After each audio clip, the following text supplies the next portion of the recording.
या संपूर्ण प्रकरणाची अत्यंत वरिष्ठ स्तरावर मॉनिटरिंग होते आहे। नाशिक सीपी आणि एसआयटी मिळून या ठिकाणी हे काम पूर्ण करत आहेत आणि मला असं वाटतं की या संदर्भात कुठल्याही परिस्थितीत कोणालाही स्पेअर केलं जाणार नाही। नाशिकचा भोंदूबाबा अशोक खरातच्या वाईट प्रवृत्तीचा कारनामा उजेडात आल्यानंतर महाराष्ट्रात एकच खळबळ उडाली आहे। पोलिसांनी महिलेच्या लैंगिक शोषण प्रकरणात खरातला बुधवारी अटक केली। त्यानंतर आता त्याला 24 मार्चपर्यंत पोलीस कोठडी सुनावण्यात आली आहे। अशोक खरात त्याच्या कार्यालयात महिलांचं लैंगिक शोषण करायचा, त्यांचा छलही केला असल्याचे उघडकीस आले आहे।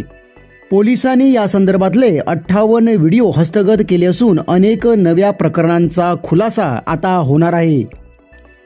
भोंदूबाबाला कोणत्याही परिस्थितीत सोडले जाणार नाही, त्याच्यावर कठोर कारवाई होईल असे आश्वासन मुख्यमंत्री देवेंद्र फडणवीस यांनी देऊन या प्रकरणी पडद्यामागची माहिती मुख्यमंत्र्यांनी समोर आणली आहे।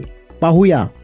आणखी 2 महिला समोर आलेल्या आहेत, त्यांनी देखील पोलीस तक्रार केल्याची माहिती आहे। एकूणच या सगळ्या प्रकरणात आणखी मंत्री गोवले असा आरोप देखील काल वडेट्टीवार यांनी केला होता आणि उद्या सभागृहामध्ये सरकारला धारेवर धरून काही पुरावे ते पुरावे देखील सभागृहात मांडू अशी विरोधी पक्ष। बघा, हवेत बोलणं याला काही अर्थ नाही।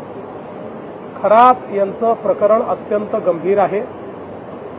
ते आम्ही इंटेलिजन्सच्या आधारावर आम्हीच त्याचा भांडाफोड केलेला आहे आणि आता हळूहळू याची आम्हाला कल्पना होती की लाजेखातर किंवा सामाजिक दबावामुळे महिला एकदम पुढे येत नाहीत, म्हणून अशा प्रकारचे जे काही विक्टिम्स आहेत त्या विक्टिम्सला धीर देऊन, त्यांच्या घरच्यांना धीर देऊन त्यांना समोर आणण्याचा प्रयत्न चाललेला आहे। त्याच्यामध्ये काही प्रमाणात आता महिला प्रतिसाद देखील देत आहेत। या संपूर्ण प्रकरणाची अत्यंत वरिष्ठ स्तरावर मॉनिटरिंग होते आहे। स्वतः डीजींना मी सांगितलेलं आहे की त्यांनी याचं मॉनिटरिंग करायचं आहे। याच्यामध्ये एसआयटी तयार केलेली आहे।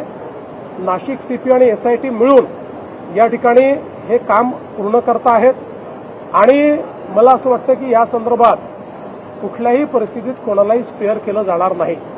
आता याला राजकीय रंग देण्याचा काही प्रयत्न चाललेला आहे। कोणाजवळ काही पुरावा असेल तर त्यांनी तो निश्चित आणून द्यावा, त्याच्यावरही कारवाई होईल। पण विनाकारण प्रत्येक गोष्टीला केवळ राजकीय रंग। आता अनेक लोक जायचे, विरोधी पक्षाचे कोण कोण गेले त्यांचे मी पुरावे देऊ शकतो।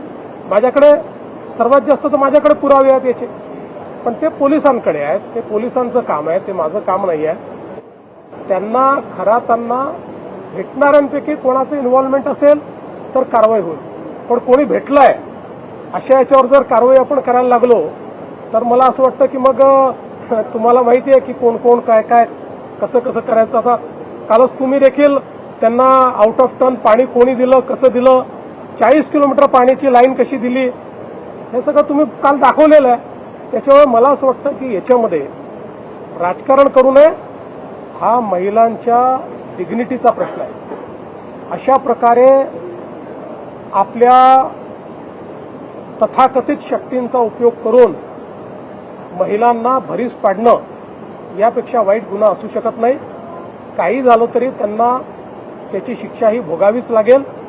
सरकार आणि पोलीस याकरता जे करावं लागेल ते करायला तयार आहे।